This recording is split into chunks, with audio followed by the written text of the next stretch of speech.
बोलने का दूसरा मौका मिला। जब पहला मौका मिला तो मैंने इलाहाबाद यूनिवर्सिटी के बच्चों की फीस का मुद्दा उठाया, जेएनयू के नजीब का मुद्दा उठाया, अलीगढ़ मुस्लिम यूनिवर्सिटी का मुद्दा उठाया, जामिया के बच्चों का मुद्दा उठाया।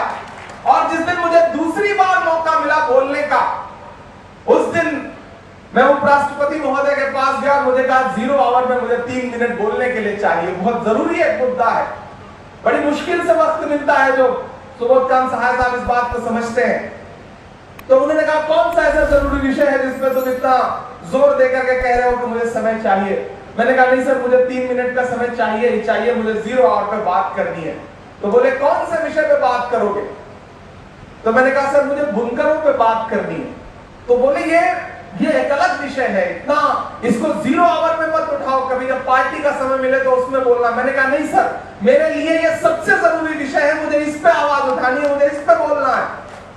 और जब मुझे 3 मिनट का वक्त मिला तो आपने देखा कि मैंने कोशिश की कि हिंदुस्तान का वो बुनकर समाज जो कृषि के बाद इस देश को सबसे ज्यादा रोजगार देता है, उस बुनकर समाज के बारे में मैंने पूरी कोशिश से, पूरी हिम्मत से, पूरी जुर्रत से हुकूमत की आंख से आंख डाल करके आपकी आवाज उठाई।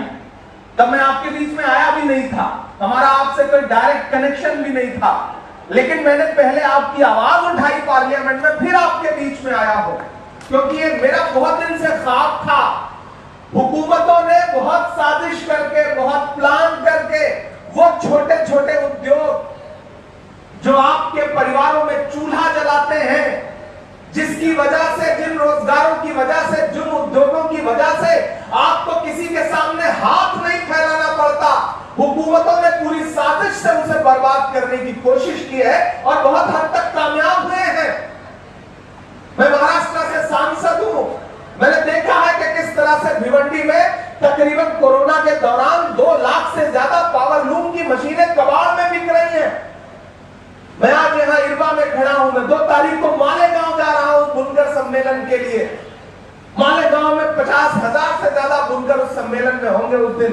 मैं उनसे बातचीत करने के लिए जा रहा हूं, क्योंकि मेरा मानना है कि वो समाज जो हमारा ही है, वो समाज जहां से उठ करके हम आए हैं, वो समाज जिसकी खुददारी पूरी दुनिया में मशहूर है, वो समाज जो अपना हाथ भीख मांगने के लिए नहीं उठाता बल्कि अपनी उंगलियों के हुनर से धागों से धागे जोड़ता है और लोगों के जिस्मों को लिबास देता है, वो समाज आज बदहाली का शिकार है।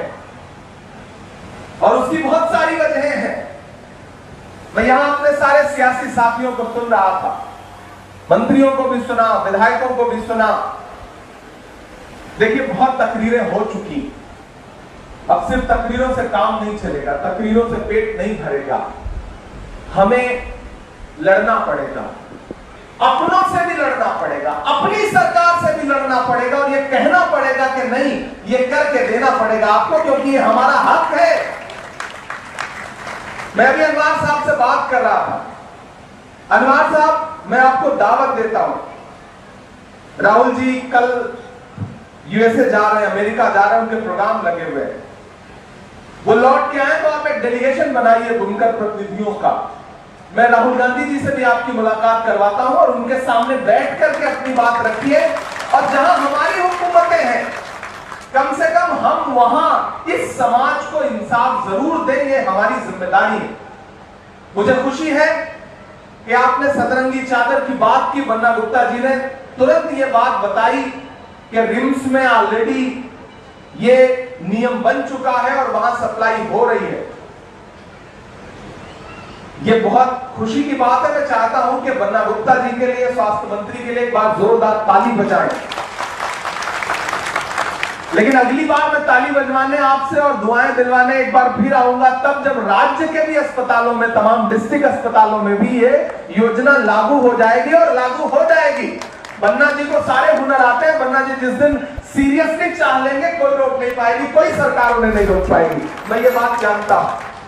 उधर बादल जी बैठे हैं, मैंने पहला ऐसा बादल देखा जो गरजता कम है बरसता ज्यादा है। कल से उनसे मुलाकात हुई, बड़े सौम्य आदमी हैं। और कल मैंने पहला नेता देखा कि उन्होंने कार्यक्रम में ये कहा कि नहीं मैं भाषण नहीं दूंगा, मैं सिर्फ सुनने आया हूं कार्यक्रम, और बोकारो में उन्होंने भाषण नहीं दिया। आज जब बैठे थे तो मैंने उनसे कहा कि आप सहकारिता के मंत्री हैं, आप चाहें तो बहुत काम हो सकता है बुनकरों के लिए। और उन्होंने मुझे वहां बैठे बैठे पूरा भरोसा दिलाया कि नहीं, हम जल्द से जल्द अलग से बजट की भी मांग करेंगे और जो टेक्निकल इश्यूज हैं हम अपने सेक्रेटरी से बात करके उसे दूर करने की भी कोशिश करेंगे।